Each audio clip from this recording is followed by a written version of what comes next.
प्यारे बच्चों, ये आपका पेपर है और ये आपकी कॉपी जो कि इस बार एकदम से चेंज हो गई है।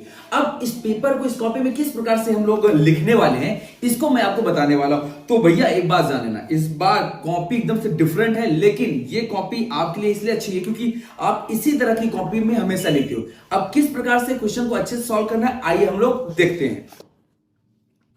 तो जैसा कि यहां पर हम देख रहे हैं कि हमारे पेपर में, यहां पर पेपर में देखो बेटा, ये खंड बा वर्णात्मक प्रश्न है, उपखंड का है और इसका पहले का यानी ओम का नियम क्या है, जो कि 2 नंबर का है। अब जब इसको हम यहां पर लिखेंगे तो पहले सेम ऐसे उपखंड का वर्णात्मक प्रश्न, फिर उपखंड का क्योंकि यहां पे उपखंड का है, फिर इसके बाद प्रश्नोत्तर क्रमांक डालेंगे जो कि हमारा यहां पर है। देन इसके बाद आपको इस साइड लाइन नहीं खींचनी है। वो कॉपी जब लंबी हुआ करती थी तब हम लाइन खींचते थे, अब हमें लाइन इधर नहीं खींचनी है। तो अब हमें डायरेक्ट यहां से लिखना शुरू कर देना है। तो प्यारे बच्चों, जैसा कि आपने देखा कि यहां पर हमने पहला और पहले का और खा दोनों सॉल्व कर लिया। आपको भी ऐसे करना है। 2 मार्क्स में था, 2 मार्क्स में इतना और इतना अगर आप लिखते हो तो ये सफिशिएंट होता है, तो इसलिए परेशान होना। अगला प्रश्न आप यहां पे देख सकते हो, इसने परिनालिका में प्रवाहित वैद्युत धारा के कारण चुंबकीय क्षेत्र की बात की है और इसने कहा कि चित्र द्वारा समझाइए। तो ये 4 मार्क्स का था, आपको चित्र बनाना है, चित्र बनाना ही और पेंसिल से बनाना, तभी आपको पूरे मार्क्स मिलने वाले हैं। वहीं पर आप देख सकते हो कि यहाँ तीसरे नंबर पर हमारे पास एक अंकीय प्रश्न था। जब अंकीय प्रश्न को सॉल्व करना है तो आप एकदम प्रॉपर तरीके से, सही तरीके से करना, स्टेप बाय स्टेप करना, कोई स्टेप गायब मत करना, क्योंकि स्टेप मार्किंग यहां पर भी की जाने वाली है।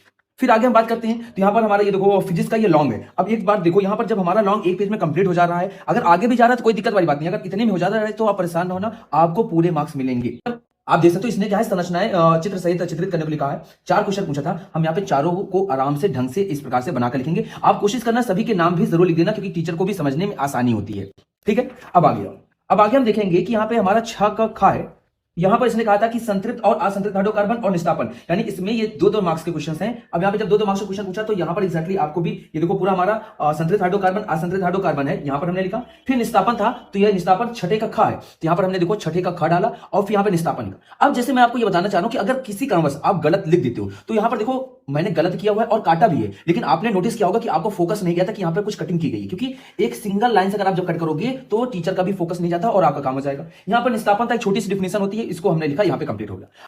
अब आगे देखो, अगर हम नेक्स्ट में आगे बात करते हैं तो यहां पर इसने कहा है कि उपखंड का। अब जैसे देखो उपखंड का लिख रहा था, लेकिन प्रश्नोत्तर क्रमांक में मिस कर गया था, तो जिसकी वजह से यहां पर क्या किया गया, प्रश्नोत्तर क्रमांक लिख दिया। अगर आपसे कभी हो जाए, याद रखना आपको इस प्रश्नोत्तर क्रमांक लिखना ही लिखना है, इस बात का ध्यान रखना।